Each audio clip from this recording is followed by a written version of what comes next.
Hi everyone, welcome to Krish Talks. First semester Bcom സ്റ്റുഡൻസിന്റെ MCQ questions ആണ് നമ്മൾ ഈ ഒരു വീഡിയോയിൽ ഡിസ്കസ് ചെയ്യാനായിട്ട് പോകുന്നത്. അപ്പോൾ നിങ്ങൾക്ക് പ്രൊവൈഡ് ചെയ്തിരിക്കുന്ന PDF-ൽ ആകെ 78 ചോദ്യങ്ങളേ ഉള്ളൂ. അപ്പോൾ അതുകൊണ്ട് ആ 78 എണ്ണവും നമ്മൾ ഈ ഒരൊറ്റൊരു വീഡിയോയിൽ തന്നെ ഇൻക്ലൂഡ് ചെയ്യുന്നുണ്ട്. 2 പാർട്ടായിട്ട് ഇടുന്നില്ല കേട്ടോ. അപ്പോൾ വീഡിയോ കുറച്ച് ലെങ്തി ആയേക്കാം, പക്ഷെ എന്നാലും നിങ്ങൾ വീഡിയോ സ്കിപ്പ് ചെയ്യാതെ കാണണം. കാരണം ഇതിൽ ചില ക്വസ്റ്റ്യൻസ് ഞാൻ എങ്ങനെ വന്നു, ചിലതിന് ഗ്രാഫൊക്കെ വരയ്ക്കുന്നുണ്ട്. അപ്പോൾ അത് നിങ്ങൾക്ക് 2 മാർക്കിനൊക്കെ ഹെൽപ്പ് ചെയ്യും. അപ്പോൾ അതുകൊണ്ട് നിങ്ങൾ വീഡിയോ സ്കിപ്പ് ചെയ്യാതെ കാണുക. നമ്മുടെ ചാനൽ ഇതുവരെ സബ്സ്ക്രൈബ് ചെയ്യാത്തവരുണ്ടെങ്കിൽ സബ്സ്ക്രൈബ് കൂടി ചെയ്തേക്കാം. നിങ്ങളുടെ ഇമ്പോർട്ടൻറ്റ് ഗ്രാഫുകൾ എന്നൊക്കെ പറഞ്ഞിട്ട് ഞാൻ വീഡിയോസ് ചെയ്തിട്ടുണ്ട്. പിന്നെ പ്രീവിയസ് ഇയേഴ്സിൽ ചെയ്ത വീഡിയോസ് അവൈലബിൾ ആണ് പ്ലേലിസ്റ്റിൽ. അത് കണ്ടാലും കുഴപ്പമൊന്നുമില്ല. നിങ്ങളുടെ ടെക്സ്റ്റ് മാറിയെന്ന് വെച്ചിട്ട് വലിയ വ്യത്യാസങ്ങളൊന്നും നിങ്ങൾക്ക് വന്നിട്ടില്ല കേട്ടോ. ഓക്കെ, അപ്പോൾ നമുക്ക് ക്വസ്റ്റിനേക്ക് കടക്കാം. അപ്പോൾ നമ്മുടെ ഒന്നാമത്തെ ചോദ്യം എന്ന് പറയുന്നത് consumption of a free good will be carried to the point at which എന്നാണ് ചോദ്യം. അപ്പോൾ ഒരുപാട് കുട്ടികൾ പറഞ്ഞ കാര്യമാണ്, മിസ് ക്വസ്റ്റ്യൻ വായിച്ചിട്ട് കറക്റ്റ് ഓപ്ഷൻ മാത്രം വായിച്ചാൽ മതി, എല്ലാ ഓപ്ഷൻസും വായിക്കേണ്ട. അപ്പോൾ കറക്റ്റ് ഓപ്ഷൻ മാത്രം ആകുമ്പോൾ ഞങ്ങളുടെ മൈൻഡിൽ അത് നിൽക്കുമില്ലെങ്കിൽ കൺഫ്യൂഷൻ ആവും എന്ന് പറഞ്ഞു. അപ്പോൾ അതുകൊണ്ട് ഞാൻ ക്വസ്റ്റിനും കറക്റ്റ് ആൻസർ തന്നെ വായിക്കുന്നുള്ളൂ. അപ്പോൾ ഈ ഒരു consumption of a free good will be carried to the point at which ഏതൊരു സിറ്റുവേഷനിലാണെന്ന് ചോദിക്കുന്നത്. അപ്പോൾ നമ്മുടെ ആൻസർ വരുന്നത് ഓപ്ഷൻ സി ആണ്. The total utility derived from the good is maximised. അതാണ് അതിന്റെ ആൻസർ. ഇനി രണ്ടാമത്തെ ചോദ്യം, an indifference curve shows the combination of 2 goods that. Indifference curve നമുക്കറിയാം അല്ലേ, അതായത് നമ്മൾ ഇതിന്റെ ആൻസർ പറയുകയാണെങ്കിൽ ഓപ്ഷൻ സി ആണ്.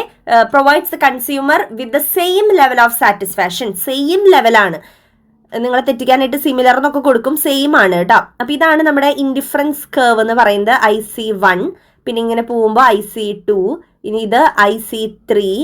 ഇങ്ങനെയാണ് നമ്മുടെ ഇൻഡിഫറൻസ് കർവുകൾ നമ്മൾ വരയ്ക്കാറുള്ളത്. അപ്പൊ ഇതില് സെയിം ലെവലിൽ നമുക്ക് സാറ്റിസ്ഫാക്ഷൻ തരുന്ന കോമ്പിനേഷൻസ് ആണ് ഇതൊക്കെ തന്നെ. ഇതിൽ ഏറ്റവും ടോപ്പിൽ നിൽക്കുന്ന ഈ IC3 ആയിരിക്കും ഹയർ ലെവൽ ഓഫ് സാറ്റിസ്ഫാക്ഷൻ എന്ന് പറയുന്നത്. Higher indifference curve gives higher level of satisfaction ആണ് നമ്മൾ പറയാ. അപ്പൊ ഈ ഇൻഡിഫറൻസ് കർവ് എന്ന് പറയുമ്പോൾ അവിടെ 2 ഗുഡ്സിന്റെ കോമ്പിനേഷൻ ആണ്. എങ്ങനത്തെ ഗുഡ്സ് ആണ്? സെയിം ലെവൽ ഓഫ് സാറ്റിസ്ഫാക്ഷൻ തരുന്ന ഗുഡ്സ് ആണ് അവിടെ ഉണ്ടാവുക.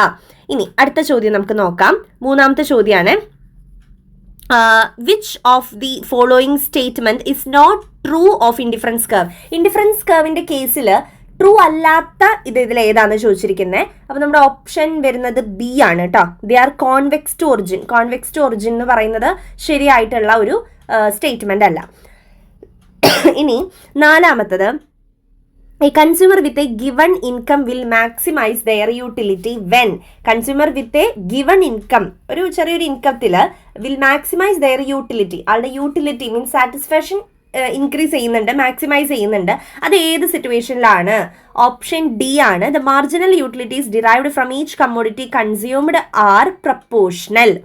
ഇനി അഞ്ചാമത്തെ ചോദ്യം, the typical indifference curve dash. Typical indifference curve എങ്ങനെയായിരിക്കും? Shows all the combination of goods that give a consumer in same level of utility. Option B ആണ് ആൻസർ.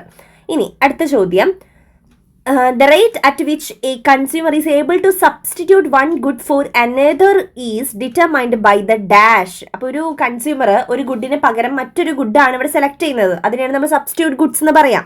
അപ്പോൾ അതിന്റെ ഓപ്ഷൻ ഇവിടെ വന്നിരിക്കുന്നത് സി ആണ്, ratio of the prices of the goods. ഇനി അടുത്തത് ഏഴാമത്തെ ചോദ്യം, a utility function shows the relationship between. Utility function എന്ന് പറയുമ്പം എന്ത് റിലേഷൻഷിപ്പാണ് അവിടെ കാണിക്കുന്നത്? ആരൊക്കെ തമ്മിലുള്ള റിലേഷൻഷിപ്പാണ്? The amount of goods consumed and a consumer utility. എത്രത്തോളം എമൗണ്ട് കൺസ്യൂം ചെയ്തു, പിന്നെ കൺസ്യൂമറിന്റെ യൂട്ടിലിറ്റി. ഇത് രണ്ടുമാണ് അവിടെ റിലേഷൻഷിപ്പായിട്ട് കാണിക്കുന്നത്. അടുത്തത് എട്ടാമത്തെ ചോദ്യം, along and indifference curve. Indifference കർവിൽ നിന്ന് ഒരുപാട് ക്വസ്റ്റ്യൻസ് വന്നിട്ടുണ്ട്. എലോങ് ആൻഡ് ഇൻഡിഫറൻസ് കർവ്. അപ്പോൾ ഇൻഡിഫറൻസ് കർവിന്റെ ഒരു ഫീച്ചർ തന്നെയാണ് ചോദിച്ചിരിക്കുന്നത്. ഓപ്ഷൻ ഇ ആണ്, നൺ ഓഫ് ദിസ് ടോ. The ratio of the marginal utilities constant. അങ്ങനെ വരില്ല. പ്രൈസ് റേഷ്യോ കോൺസ്റ്റന്റ് അല്ല, MR കോൺസ്റ്റന്റ് അല്ല, ബോത്ത് ബി ആൻഡ് സി, ഇത് ഒന്നും ഇതിൽ വരുന്നില്ല. അപ്പൊ നൺ ഓഫ് ദിസ്. ഇനി അടുത്തത് Indian economy. Indian economy is dash. Indian economy എങ്ങനത്തെ എക്കോണമിയാണ്?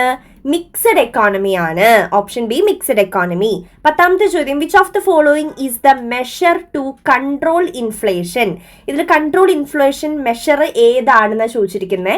Option B raising bank rate. Raising, നമ്മൾ ബാങ്ക് റേറ്റ് റേസ് ചെയ്യില്ലേ, അതാണ് ഒരു മെഷർ ടു കൺട്രോൾ ഇൻഫ്ലേഷൻ എന്ന് പറയുന്നത്. ഇൻഫ്ലേഷൻ കൺട്രോൾ ചെയ്യാനുള്ള ഒരു മെഷർ, ഒരു ടൂൾ എന്ന് പറയുന്നത്. ഇനി 11ാമത്തെ ചോദ്യം, which of the following is a measure to reduce inequality of income. ഇൻകത്തിലുള്ള ഇനീക്വാലിറ്റി അതൊരു നെഗറ്റീവാണ്. അപ്പോൾ ആ ഒരു കാര്യത്തെ റെഡ്യൂസ് ചെയ്യാൻ വേണ്ടി യൂസ് ചെയ്യുന്നത് ഇതിലേതാണ്? ഓപ്ഷൻ ബി ആണ്, സോഷ്യൽ സെക്യൂരിറ്റീസ്. അടുത്തത് 12ാമത്തെ ചോദ്യം, the most outstanding feature of capitalist economic system. Capitalist economic സിസ്റ്റത്തിന്റെ ഒരു നല്ലൊരു ഫീച്ചർ ഇതിലേതാണ്? ഓപ്ഷൻ സി ആണ്, ഇനീക്വാലിറ്റി ഓഫ് ഇൻകം. ഇനി 13ാമത്തെ, employment of people who take jobs below their capacity is known as. അതായത് ആൾക്കാർക്ക് ജോലിയുണ്ട് പക്ഷെ who takes the job below their capacity, അവരുടെ കപ്പാസിറ്റിനേക്കാളും കുറവുള്ള ജോലികളാണ് അവർ ചെയ്തുകൊണ്ടിരിക്കുന്നതെന്നുണ്ടെങ്കിൽ അതിനെ നമ്മൾ ഏത് അൺഎംപ്ലോയ്മെന്റിലാണ് ഉൾപ്പെടുത്താന്നാണ് ചോദിച്ചിരിക്കുന്നത് കേട്ടോ. ഓപ്ഷൻ എ ആണ്, അണ്ടർ എംപ്ലോയ്മെന്റ്. അപ്പോൾ ഇത് ഡിഫറെന്റ് ടൈപ്സ് ഓഫ് അൺഎംപ്ലോയ്മെന്റുകളാണ്. ഇതിൽ ഓരോന്ന് നിങ്ങൾ 2 മാർക്കിന് പഠിക്കണം കേട്ടോ. അടുത്ത ചോദ്യമാണ്, which of the following is a social consequences of unemployment in India. നമ്മുടെ ഇന്ത്യയിൽ ഇത്രയും അധികം അൺഎംപ്ലോയ്മെന്റ് ഉണ്ടാവാനുള്ള സോഷ്യൽ കോൺസിക്വൻസ് കാരണം ഏതാണെന്നാണ്? ഓപ്ഷൻ ബി ആണ്, loss of income and respect. 15ാമത്തത്, unemployment caused by a decline in demand for production in a particular industry is a dash. അതായത് അൺഎംപ്ലോയ്മെന്റ് ഉണ്ടാവുകയാണ്, അതിനുള്ള കാരണമായിട്ട് ഇവർ പറയുന്നത് ഡിമാൻഡ് ഫോർ ദി പ്രൊഡക്ഷൻ, ഒരു പെർട്ടിക്കുലർ ഇൻഡസ്ട്രിയിലെ ഡിമാൻഡ് ഓഫ് ദി പ്രൊഡക്ഷൻ കുറഞ്ഞതുകൊണ്ടാണെന്നാണ് പറയുന്നത്. അപ്പം അത്തരം അൺഎംപ്ലോയ്മെന്റിനെ നമ്മൾ എന്താണ് വിളിക്കുക? Option C, structural unemployment. ഇനി 16ാമത്തത്, which of the following is a not a development issue in India.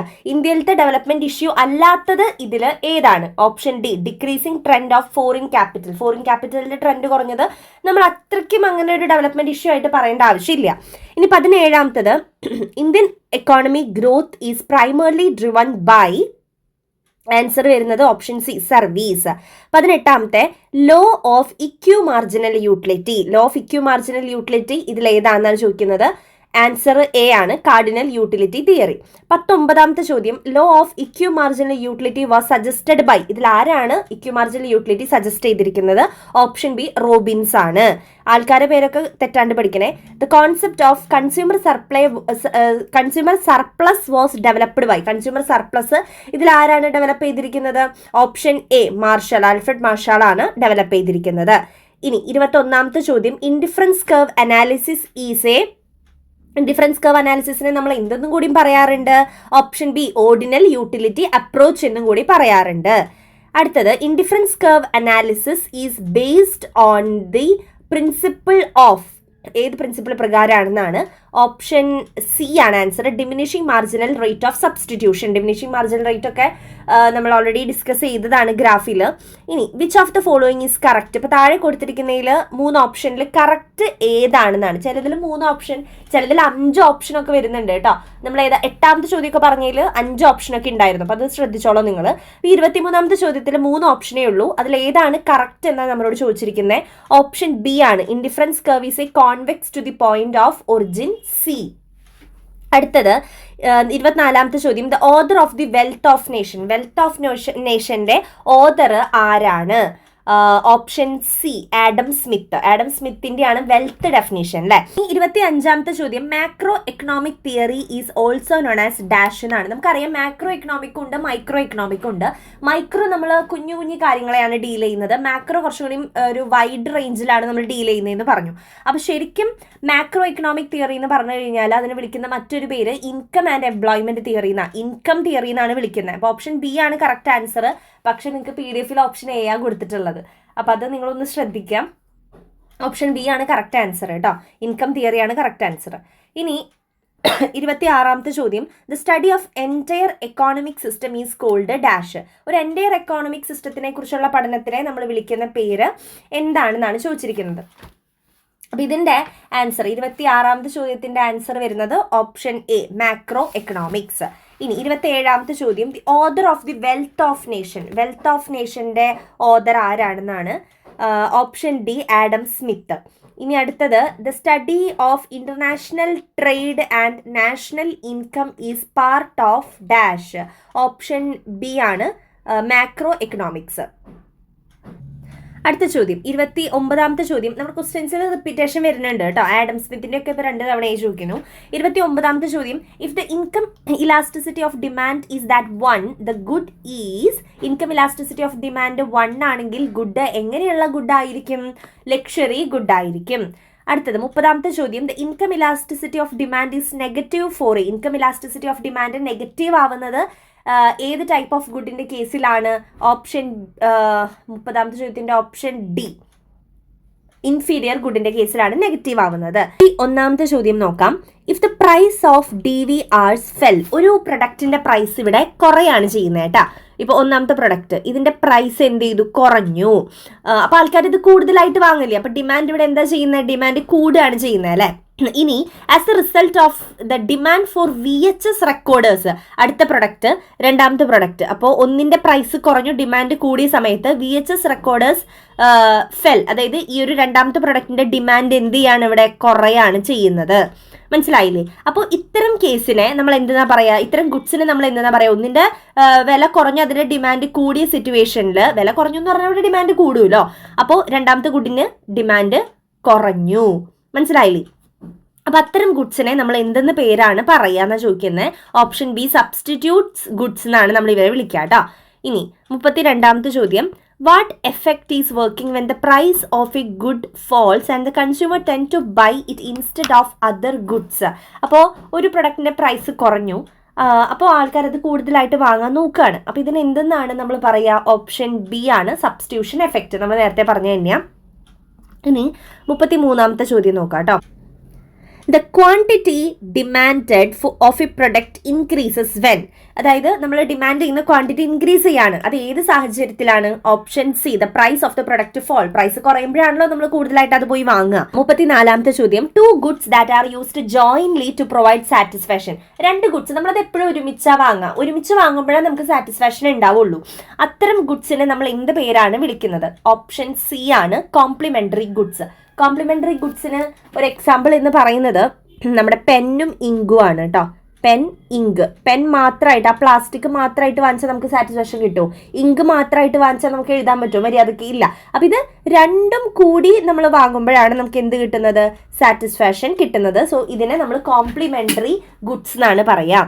ഇനി അടുത്തത് 36ാമത്തെ ചോദ്യം. 35ാമത്തെ ചോദ്യം. The demand curve slopes downward because of. Demand curve നമുക്കറിയാം സ്ലോപ്പ് ഡൗൺവേർഡ് ആണ് അല്ലേ. അതായത് ഇങ്ങനെ എക്സും വൈയും, ഇതാണ് നമ്മുടെ ഡിമാൻഡ് കർവ് എന്ന് പറയുന്നത്. ഇത് അപ്വേർഡ് ടു ഡൗൺവേർഡ് അല്ലെങ്കിൽ ലെഫ്റ്റ് ടു റൈറ്റ് സ്ലോപ്പ് ചെയ്ത് കിടക്കുന്നതാണ്. സ്ലോപ്പ് ഡൗൺവേർഡ്സ് ആണ്. അപ്പോൾ ഇതിന്റെ റീസൺ ആണ് ചോദിക്കുന്നത്. അപ്പോൾ നമ്മുടെ ഓപ്ഷൻ വരുന്നത് ഓപ്ഷൻ ഡി ആണ്, all of the above. The law of diminishing marginal utility, substitution effect, income effect കൊണ്ടൊക്കെ തന്നെയാണ് നമ്മുടെ ഡിമാൻഡ് കർവ് സ്ലോപ്പ് ഡൗൺവേർഡ് ആയിട്ട് നിൽക്കുന്നത്. 6ാമത്തെ ചോദ്യം നോക്കാം. If the income and substitution effect of a price increase ചെയ്യാണ്, അത് ഏത് ഡയറക്ഷനിലാണ്? Same direction of the good whose price has changed. അപ്പൊ സെയിം ഡയറക്ഷനിലാണ് മൂവ് ചെയ്യുന്നതെന്നുണ്ടെങ്കിൽ അത്തരം ഗുഡ്സിനെ നമ്മൾ വിളിക്കുന്ന പേര്. 36ാമത്തെ ചോദ്യത്തിന്റെ ആൻസർ സി, നോർമൽ ഗുഡ്സ്. 37ാമത്തെ ചോദ്യം. A rise in the relative price of a bus transport. Bus ട്രാൻസ്പോർട്ടിന്റെ പ്രൈസ് ഇവിടെ എന്ത് ചെയ്യുന്നു? റൈസ് ചെയ്യുന്നു. അപ്പൊ ഇത് എന്തിന് കാരണമാകുന്നു? Expansion of new bus routes available for customers. 38ാമത്തെ ചോദ്യം. Which of the following is not a survey method of demand forecasting. Demand ഫോർകാസ്റ്റിംഗിന്റെ ഫോർകാസ്റ്റ് ചെയ്യാന്ന് പറഞ്ഞാൽ എന്താ? മുൻകൂട്ടി കാണുക എന്നുള്ളൊരു അർത്ഥമാണ്, പ്രെഡിക്റ്റ് ചെയ്യുക എന്നുള്ളൊരു അർത്ഥമാണ്. അപ്പൊ നമ്മൾ മുന്നേ കൂട്ടി കാര്യങ്ങൾ നോക്കി ഡിമാൻഡൊക്കെ നമ്മൾ ഫോർകാസ്റ്റ് ചെയ്യാണ്. ഇത്തരം ഡിമാൻഡ് കൂടാം, ഇനി വരാൻ പോകുമ്പോൾ ഡിമാൻഡ് കുറയാം, അങ്ങനെയൊക്കെ നമ്മൾ ഡിമാൻഡിനെ മുൻകൂട്ടി കാണുന്നത് ഇതിൽ ഏത് സർവേ അല്ല എന്നാണ് പറയുന്നത് കേട്ടോ. Not a survey method of demand forecasting. Demand ഫോർകാസ്റ്റിംഗിന്റെ ഒരു സർവേ മെത്തേഡ് അല്ലാത്തത് ഇതിലേതാണ്? Barometric method. 39ാമത്തെ ചോദ്യം. Which of the following is not a method of demand forecasting. Demand ഫോർകാസ്റ്റിംഗിന്റെ മെത്തേഡ് അല്ലാത്തത്. മറ്റേത് നമ്മൾ പറഞ്ഞിട്ടുണ്ടായിരുന്നത് 38ാമത്തെ ചോദ്യത്തിലെ സർവേ മെത്തേഡാണ്. ഇത് വെറും മെത്തേഡാണ് ചോദിച്ചിരിക്കുന്നത്. അപ്പോൾ option A, trend projection method. അപ്പം അത് നമ്മുടെ ഡിമാൻഡ് ഫോർകാസ്റ്റിംഗിന്റെ അല്ല, ബാക്കിയൊക്കെയും ഡിമാൻഡ് ഫോർകാസ്റ്റിംഗിന്റെ വരുന്നതാ. ഇനി അടുത്ത ചോദ്യം 40ാമത്തെ ചോദ്യമാണ്. Which one is not a property of isoquant. ഐസോകോണ്ടിന്റെ പ്രോപ്പർട്ടി അല്ലാത്തത് ഇതിൽ ഏതാണെന്ന് ചോദിക്കുന്നത്. ഓപ്ഷൻ ഡി പോസിറ്റീവ് സ്ലോപ്പ് ആണ്. ഇത് മെയിൻ ആയിട്ട് BBA സ്റ്റുഡൻസിനാണ് ഐസോകോണ്ട് എന്ന് പറഞ്ഞൊരു വലിയൊരു ഏരിയ അവർക്ക് പഠിക്കാനുള്ളത്. ഒന്നാമത്തെ ചോദ്യം നോക്കുക. In which production function the degree of homogeneity is always 1. ഇതിൽ ഏത് ഫംഗ്ഷനിലാണ് ഡിഗ്രി ഓഫ് ഹോമോജിനിറ്റി 1 ആയിട്ട് നിൽക്കുന്നത്? Option C linear homogeneous production function. 42ാമത്തെ ചോദ്യം. Which of the following is a short run law. ഇതിൽ ഏതാണ് short run law? Answer A law of diminishing return. 43ാമത്തെ ചോദ്യം. Which of the following is not a variable input. ഇതിൽ variable input അല്ലാത്തത് equipment ആണ്. 44ാമത്തെ ചോദ്യം. Which cost is more useful for decision making. Decision മേക്കിങ്ങിന് ഏറ്റവും സ്യൂട്ടബിൾ ആയിട്ടുള്ള ഒരു കോസ്റ്റ് എന്ന് പറയുന്നത് ഓപ്പർച്യൂണിറ്റി കോസ്റ്റ് ആണ്. Which cost are record in books of account. Books of അക്കൗണ്ടിൽ റെക്കോർഡ് ചെയ്യുന്ന കോസ്റ്റിനെ പറയുന്ന പേര് എന്താണ്? Option D explicit cost. 46ാമത്തെ ചോദ്യം. Which cost per unit increases when fixed cost per unit. Fixed cost per unit increase ചെയ്യുന്നത് ഏത് സിറ്റുവേഷനിലാണ്? നമ്മുടെ വോളിയം ഓഫ് പ്രൊഡക്ഷൻ ഡിക്രീസ് ചെയ്യുമ്പോഴാണ് fixed cost per unit increase ചെയ്യുന്നത്. അപ്പോൾ ഓപ്ഷൻ എ ആണ് അതിൻ്റെ ആൻസർ. 47ാമത്തെ ചോദ്യം. Variable cost per unit. Variable cost per unit ഇതിൽ ഏതാണെന്നാണ്? Option B varies with the volume of production. 48ാമത്തെ വേരിയബിൾ കോസ്റ്റ് പെർ യൂണിറ്റിന്റെ ഒരു ഡെഫിനിഷൻ പോലെയാണിത്. ഇനി ഫേംസ് ഇൻ എ ഒലിഗോപോളി. ഒലിഗോപോളിയിലെ ഫേംസ് എങ്ങനെയായിരിക്കും? Option B can each influence the market price. Duopoly എന്ന് പറയുന്നതിന്റെ ഒരു ഡെഫിനേഷൻ പോലെ ചോദിച്ചിരിക്കുകയാണ്. എന്താണ് ഡിയോപോളി എന്ന് പറയുന്നത്? ഓപ്ഷൻ സി 2 ഫേംസ് ഒലിഗോപോളി അല്ലെ. ഒലിഗോപോളി രണ്ട് ഫേംസ് ഡിയോ എന്ന് പറഞ്ഞ 2, അതാണ് ഡിയോപോളി എന്ന് പറയുന്നത്. ഇനി 50ാമത്തെ ചോദ്യം. Product differentiation is an important feature of dash. എന്താണ് പ്രൊഡക്റ്റ് ഡിഫറൻഷിയേഷൻ? അത് 2 മാർക്കിനൊക്കെ ചോദിക്കാൻ സാധ്യതയുള്ളതാണ്. അതായത് നമുക്കിപ്പോൾ ഒരു സോപ്പിന്റെ കേസ് എടുക്കാം. പല സോപ്പുകൾ നമുക്ക് അവൈലബിൾ ആണ് അല്ലെ. പക്ഷെ അതിനൊക്കെ വ്യത്യസ്തമാക്കുന്നത് എന്താ? അതിന്റെ കളറ്, അതിന്റെ ഷേപ്പ്, അതിന്റെ ആ ഒരു ഫ്രാഗ്രൻസ്, സ്മെല്ലൊക്കെ ആയിരിക്കും നമുക്ക് വ്യത്യസ്തമാക്കുന്നത്. അപ്പൊ അതിനെയാണ് പ്രൊഡക്റ്റ് ഡിഫറൻഷിയേഷൻ എന്ന് പറയാം. ഇപ്പൊ വലിയ വലിയ പ്രൊഡക്ട്സ് വെച്ചാൽ അതിന്റെ പാക്കിംഗ് ആയിരിക്കാം, അതിന്റെ ലാബിലിംഗ് ആയിരിക്കാം, കളർ, അങ്ങനെയൊക്കെ നമ്മൾ ഡിഫറൻഷിയേറ്റ് ആക്കും ആ ഒരു പ്രൊഡക്റ്റിനെ. അതിനെയാണ് പ്രൊഡക്റ്റ് ഡിഫറൻഷിയേഷൻ എന്ന് പറയാ. അത് ഇതിൽ ഏതിന്റെ ഫീച്ചർ ആണെന്നാണ് ചോദിക്കുന്നത്. ഓപ്ഷൻ ബി മോണോപോളിസ്റ്റിക് കോമ്പറ്റീഷന്റെ ഒരു ഫീച്ചറാണ് പ്രൊഡക്റ്റ് ഡിഫറൻഷിയേഷൻ എന്ന് പറയുന്നത്. ഇനി 51ാമത്തെ ചോദ്യം. Globalisation has created new opportunities of. Option D none of these. 52ാമത്തെ ചോദ്യം. Removing barriers or restrictions set by the government is called. Government already set ചെയ്ത് വെച്ചിട്ടുള്ള ബാരിയേഴ്സ്, റെസ്ട്രിക്ഷൻസ് ഒക്കെ റിമൂവ് ചെയ്യുന്നതിനെ വിളിക്കുന്ന പേര് എന്താണ്? Option A liberalisation. 53ാമത്തെ ചോദ്യം. WTO aims at. World trade organisations എന്താണ് ലക്ഷ്യം വെക്കുന്നത്? ഓപ്ഷൻ സി ആണ്, അതായത് ലിബറലൈസിംഗ് ഇന്റർനാഷണൽ ട്രേഡ്. 54ാമത്തെ ചോദ്യം. What are hawala transaction. Hawala transaction എന്ന് പറയുന്നത് എന്താണ്? ഓപ്ഷൻ ബി ആണ്, transfer of money without actually moving it. ഇത് 2 മാർക്കിനൊക്കെ ചോദിച്ച് എഴുതാട്ടോ. അങ്ങനെ ചോദിച്ച് കണ്ടിട്ടില്ല, എന്നാലും നോക്കുക നിങ്ങൾ. 55ാമത്തെ ചോദ്യം. Which of the following is a measure to control inflation. ഇൻഫ്ലേഷനെ കൺട്രോൾ ചെയ്യാനുള്ള ഒരു മെഷർ ഏതാണ്? Option B raising bank rate. ഇത് ഒരു വട്ടം ചോദിച്ചതാ അല്ലേ, ഇതിൽ തന്നെ MCQ തന്നെ. ഇനി അടുത്തത്. Which of the following is a measure to reduce inequality of income. ഇൻകത്തിലുള്ള ഇൻഇക്വാലിറ്റി റെഡ്യൂസ് ചെയ്യുന്നത് ഇതിലേതാണ്? ഓപ്ഷൻ ബി ആണ്, സോഷ്യൽ സെക്യൂരിറ്റീസ്. ഇതും റിപ്പീറ്റഡ് ആണ്, കുറേ ക്വസ്റ്റ്യൻസ് ഇതിൽ റിപ്പീറ്റ് ചെയ്ത് വരുന്നുണ്ട്. 57ാമത്തെ ചോദ്യം. The most outstanding feature of capitalist economy. Capitalist എക്കോണമീൻ്റെ ഔട്ട്സ്റ്റാൻഡിങ് ഫീച്ചറാണ് ഇൻഇക്വാലിറ്റി ഓഫ് ഇൻകം എന്ന് പറയുന്നത്. ഇതും റിപ്പീറ്റഡ് ആണ്. ഇനി employment of people who takes jobs ഇതൊക്കെ റിപ്പീറ്റഡ് ആണല്ലോ. Employment of people who takes jobs below their capacity. അവരുടെ കപ്പാസിറ്റിനേക്കാളും കുറവുള്ള ജോലി തിരഞ്ഞെടുക്കുന്നതിന് നമ്മൾ എന്തെന്നാ പറയുക? അത് അണ്ടർ എംപ്ലോയ്മെന്റ് ആണ്. 59ാമത്തെ ചോദ്യം. Which of the following is a social consequence of unemployment in India. നമ്മുടെ ഇന്ത്യയിലെ അൺഎംപ്ലോയ്മെന്റിനുള്ള ഒരു സോഷ്യൽ സീക്വൻസ് ഏതാ? നമ്മൾ പറഞ്ഞിട്ടുണ്ടായിരുന്നല്ലോ ഓൾറെഡി. ഓപ്ഷൻ ബി ആണ്, loss of income and respect. അപ്പം നിങ്ങൾക്കൊരു റിവിഷനായി. ഇതൊക്കെ നമ്മൾ ഓൾറെഡി പറഞ്ഞതാ. ഓർമ്മ വരുന്നുണ്ടോ നിങ്ങൾക്ക് ആൻസേഴ്സ്? ഇനി അടുത്തത് 60ാമത്തെ ചോദ്യം. The unemployment cost by a decline in demand for production in a particular industry. ഇത് നമ്മൾ പറഞ്ഞതാ, ഒന്ന് ആലോചിച്ച് നോക്കിയ ആൻസർ.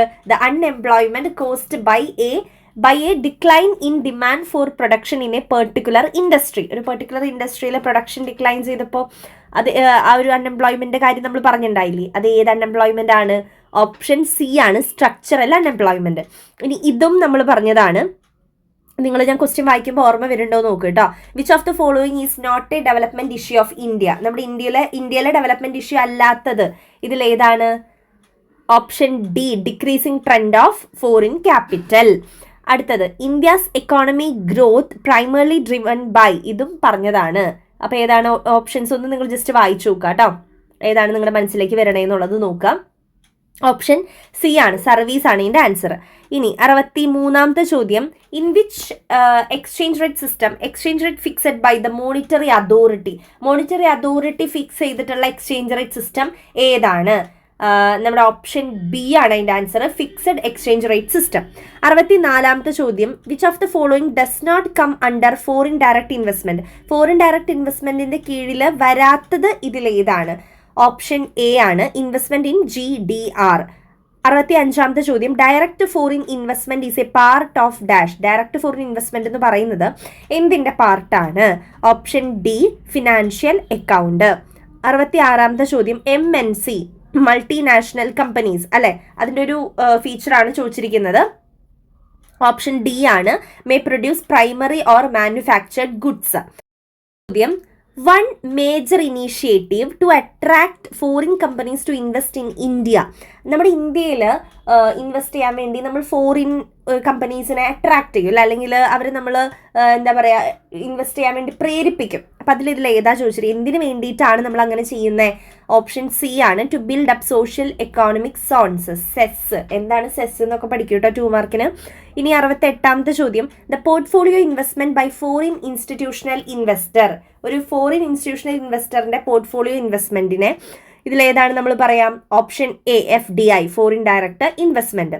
69ാമത്തെ ചോദ്യം, under the new trade policy import licensing was abolished except in case of. Option D ആണ്, ഹസാർഡസ് ആൻഡ് എൻവയോൺമെന്റൽ sensitive industry. ഇനി 70ാമത്തെ ചോദ്യം, where do MNCs choose to set up production? നമ്മുടെ പ്രൊഡക്ഷൻ സെറ്റപ്പ് ചെയ്യാൻ വേണ്ടിയിട്ട് എവിടെയാണ് MNCs തിരഞ്ഞെടുക്കുന്നത്? 70ാമത്തെ ആൻസർ ഓപ്ഷൻ ബി ആണ്, ചീപ്പ് ലേബർ റിസോഴ്സസ്. ഇനി 71ാമത്തെ ചോദ്യം, Cargill foods and MNC has bought over which indigenous Indian company? Answer വരുന്നത് സി ആണ്, പരക് ഫുഡ്സ്. ഇനി അടുത്തത് 72ാമത്തെ ചോദ്യം, Ford motors entered the Indian automobile business in collaboration with which Indian manufacturer? Option A ആണ് വരുന്നത്, മഹീന്ദ്ര ആൻഡ് മഹീന്ദ്ര. ഇനി അടുത്തത് 73ാമത്തെ ചോദ്യം, what is happening with the import of Chinese toys in India? നമ്മുടെ ചൈനീസ് ടോയ്സ് ഒക്കെ നമ്മുടെ ഇന്ത്യയിലേക്ക് വരുമ്പം എന്താണ് സംഭവിക്കുന്നതെന്നാണ്. ഓപ്ഷൻ സി ആണ് അതിൻ്റെ answer, Chinese consumers R falling short of choice. അടുത്തത് 74ാമത്തെ ചോദ്യം, ട്രേഡ് ബിറ്റ്വീൻ കൺട്രീസ്. 2 കൺട്രീസ് തമ്മിലുള്ള ട്രേഡിന്റെ ഒരു കാര്യമാണ്. ഓപ്ഷൻ എ ആണ്, determine price of the products in different countries. 75ാമത്തെ ചോദ്യം, ഗ്ലോബലൈസേഷൻ ബൈ. ഇതൊക്കെ നിങ്ങൾ അങ്ങനെ തന്നെ പഠിക്കണം കേട്ടോ. 75ാമത്തെ ചോദ്യം, globalisation by connecting countries leads to. Globalisation by connecting countries leads to greater competition among producers തമ്മിലുള്ള ഗ്രേറ്റർ കോമ്പറ്റീഷൻ ആണ് ഇവിടെ ഉണ്ടാവുന്നത് കേട്ടോ. ഓപ്ഷൻ ബി ആണ് അതിൻ്റെ ആൻസർ. 76ാമത്തെ ചോദ്യം, if tax is imposed on Chinese toys what will happen? നമ്മൾ ചൈനീസ് ടോയ്സിന് ടാക്സ് ഒക്കെ ഇമ്പോസ് ചെയ്താൽ എന്താണ് സംഭവിക്കുക? ഓപ്ഷൻ ബി ആണ്, Indian toy makers will prosper. 77ാമത്തെ ചോദ്യം, which of the following is an example of trade barrier? Trade ബാരിയറിന്റെ എക്സാമ്പിൾ ഇതിൽ ഏതാ വരുന്നത്? Option B, delay or damage of goods. ഇനി 78ാമത്തെ ചോദ്യം, which out of following industries has a large number of well of buyers in urban areas? Option B ആണ്, automobile. അപ്പൊ ഇങ്ങനെയുള്ള ടൈപ്പ് ഓഫ് ക്വസ്റ്റ്യൻസ് ആണ് നമുക്ക് എക്കണോമിക്സിന് പ്രതീക്ഷിക്കാവുന്നത്. ഇതിൽ സിമ്പിൾ ക്വസ്റ്റ്യൻസും ഉണ്ട്, എന്നാൽ ഭയങ്കരമായിട്ട് ഉള്ളിൽ നിന്ന് ചോദിച്ചിരിക്കുന്ന ചോദ്യങ്ങളുണ്ട്, ഒരുപാട് റിപ്പീറ്റഡ് ചോദ്യങ്ങളുണ്ട്. അപ്പോൾ ആക്ച്വലി നിങ്ങൾക്ക് ഒരു 70 ക്വസ്റ്റ്യൻസ് ഒക്കെ പഠിക്കാനുള്ളൂ, പിന്നെ റിപ്പീറ്റഡ് ചെയ്ത് വരുന്നതൊക്കെയാണ്. അപ്പോൾ കൃത്യമായിട്ട് പഠിക്കാനായിട്ട് ശ്രമിക്കുക. So all the very best. Thank you.